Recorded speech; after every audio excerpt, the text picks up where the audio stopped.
system mo is a causal system. Okay?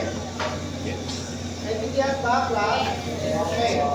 Next, number 2. So, y sub c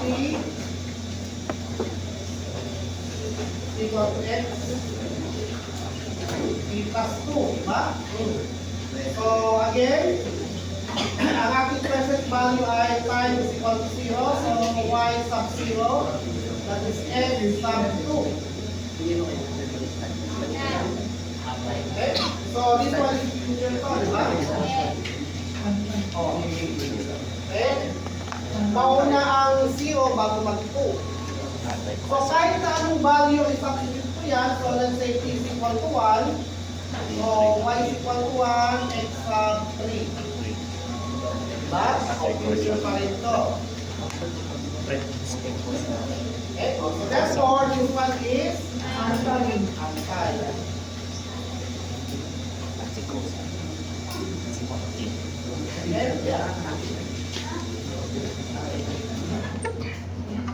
Any questions? Okay, next, number 3. Yung circuit natin, ayan, x sub t.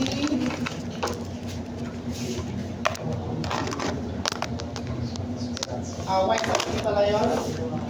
Y sub t is equal to x sub t plus 2x. Baliktarin mo.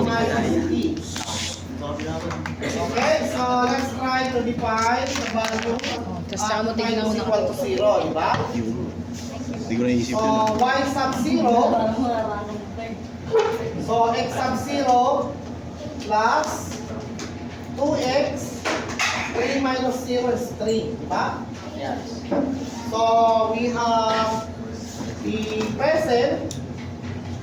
So, mauna syempre yung 0 bago 3, so you have future.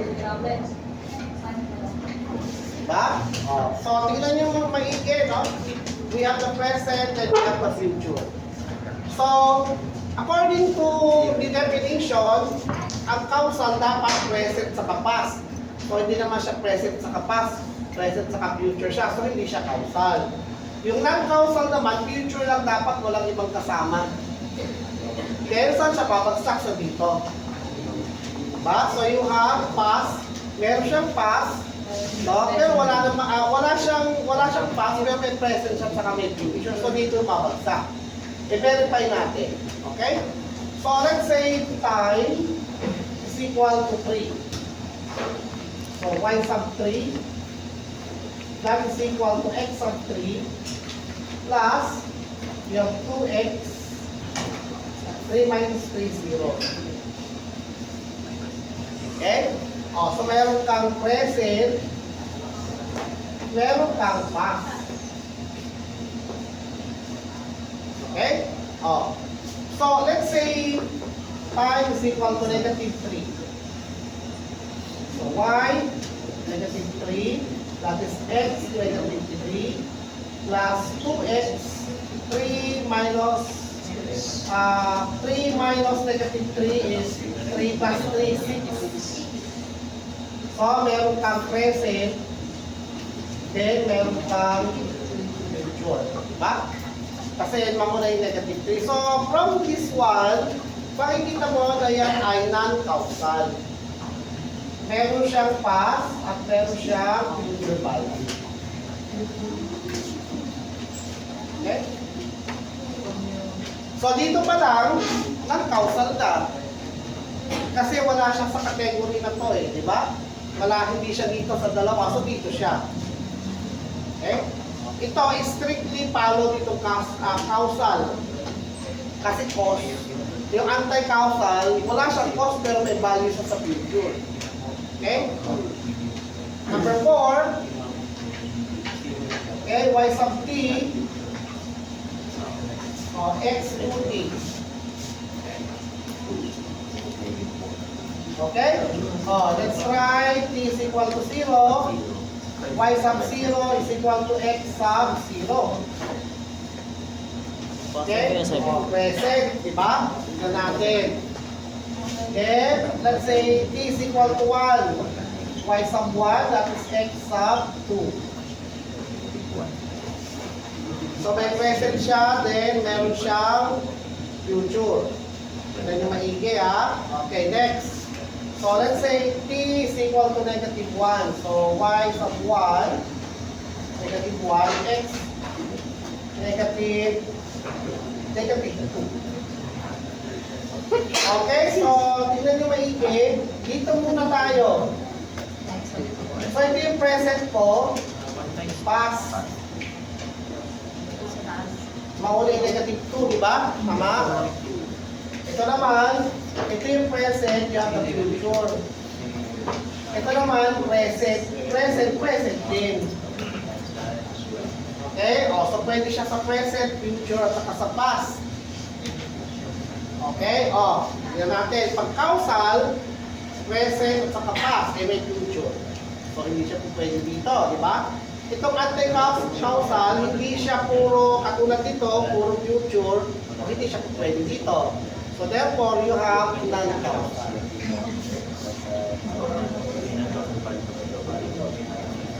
Ang sabi sa definition, ito, neither causal or nor strictly non-causal. O di, ano siya, di ba? Okay, so yan yung mga causal siya sa kanyang causal system. Mali pagkakasabi ko, strictly causal or anti-causal. So, non-causal yan.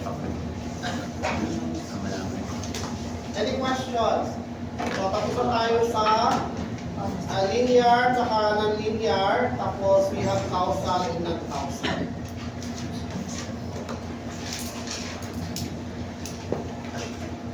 So, yan class, may mga values yan ha. May mga values. So, for example, sa number 3. Diba? So, let's say, x sub 0, x sub 1, tapos x sub 2, halimbawa ganyan, no? Then, x sub 3, seconds to times x sub 4. So, halimbawa, this one is negative 3, negative 2, negative 1, 0, tapos 1. Halimbawa, yung values. Let's say, pounds. Ito. Okay, example ko lang. So, at y is equal to 0, x sub 0 is negative 3 plus 2 times x 3, 0. So, that is negative 3. Okay?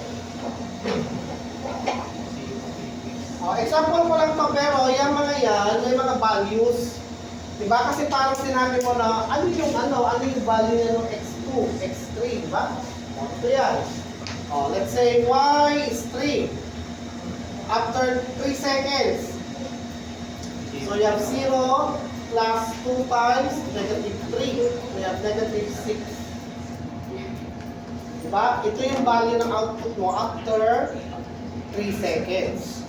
3 hours, 3 days. Depende. Kasi this one is time.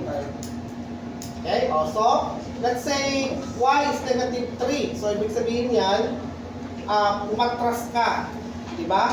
Sa past. So, x negative 3. Kung mayroong negative 3, lagay mo niya. Plus 2 times kung mayroong x6.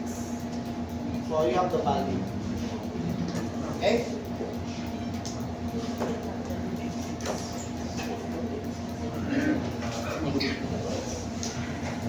Okay, so tapos na tayo dyan sa causal. Next, time invariant and time varying system. Listen. A system is said to be time invariant or time variant system if its input-output characteristics change with time. If the control system is time dependent, then it is known as time variant. In a time variant system, time shift in the output signal differs from the time shift in the input signal. Example, medical ventilators. Paano kaya naging time variant system siya? Okay? Di ba yung ventilator yung sa paghinga? Tama ba? So, at this time, mahina yung breathing ng pasyente, so ilalagay mo. At a certain time, hindi na, normal naman siya, pero gusto lang niyang gamitin. So, iba't ibang time, iba't ibang output. So, time variant system. Okay? Agricultural robot sa air conditioner. Mahirap explain yan, agricultural robot. Halimbawa, air conditioner na lang. Kunyari, ngayon, medyo mainit, nilagay mo sa sobrang lamig yung aircon. Pero kanina, nung medyo malamig, hindi mo naman nilagay sa sobrang diba? Para mabilis, malakas yung pagluga. So, iba-ibang time, iba-ibang output. Okay? Sa time invariant system naman, magbabago yung input pero pare-parehong output. Thermostat, traffic lights, yun at yun din, di ba? Hindi naman nagbabago yun. Elevator control, yun lang naman. Third floor, second floor, mamaya third floor, second floor ulit. Okay? Water tank level control. So hanggang doon lang naman siya. Pag nandikitan ng tubig yung sensor, mag-activate. Okay, also, that is time invariant control. Hindi nagbabago yung output niya kahit magbago yung time. Okay? Okay, so, for example, you have the signal, input, pumasok sa system, may output, then you apply the delay. Okay, o meron kang y, t minus t sub o. Yun ang output ng signal mo. Okay, using the same input, dinelay mo na kaagad. Ito kasi, hindi mo muna dinelay. Pinasok mo sa system, nagkaroon ka ng output, tapos i-delay mo yung output. Ito naman, dinelay mo na yung input bago mo pinasok sa system. So, may lumabas na value y sub t. Kailangan mag-equal sila. Now, pag nag-equal yan, ibig sabihin, you have time invariant system. Hindi nagbago. Okay? Hindi nagbago yung output. So, ibig sabihin, invariant. Pag nagbago yung output, time varying system. Kasi, hindi ka nag-delay, yung output ang dinelay mo. Tapos, dinelay mo yung input, pinasok mo sa system, hindi na sila nag-equal, nag-vary. Diba? Pero kung hindi nag-vary yun, time invariant ang tawag doon. Okay? So, let's try to analyze some system. Ito.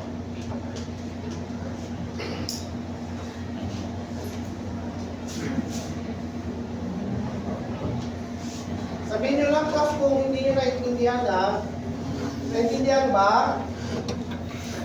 Parang wala akong naririnig.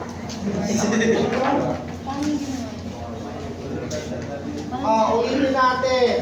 Pag sinabing mong time invariant, anong ibig sabihin? Okay. Hindi nagbabago ang output. Kahit na magbago yung input, di ba? Ngayon, ang ibig sabihin na nagbagong input, dinelay mo yung input. Same lang din yung lumabas.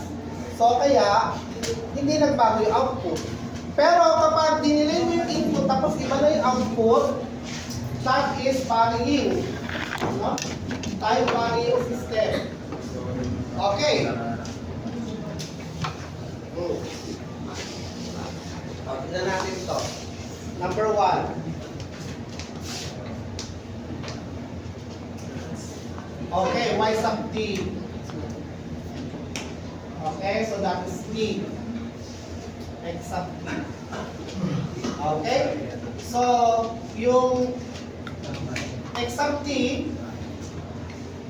ginawa mong x sub t minus t sub o.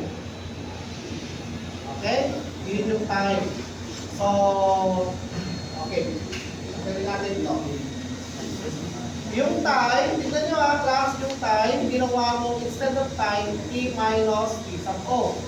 So, y prime sub t minus t sub o, that is equal to t minus x, t minus t sub o. Yan yung una. Yung pangalawa, again,